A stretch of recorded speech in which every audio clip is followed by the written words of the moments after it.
जय पशुपतीनाथ मित्रांनो, आज सकाळी सकाळी मी झोपेतून उठलेला असतानाच मुरकुटे बाबा डायरेक्ट घरी 2 शेळ्या घेऊन आले। डॉक्टर शेळ्या भरायच्या आहे असे सांगायला लागले।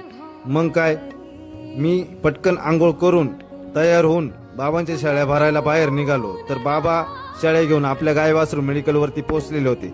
मग काय, मी पण आपली ब्लॅक पॅन्थर घेऊन मेडिकलच्या दिशेने रवाना झालो। शेळ्या तपासल्या असता फक्त एकच शेळी आलेली होती। मग काय, ती एक शेळी भरून आजच्या कामाची भवानी बाबांच्या हातून करून आजच्या कामाचा श्री गणेश केला। आज कॅमेरामन म्हणून डॉक्टर दीपक मुरकुटे यांनी मदत केली।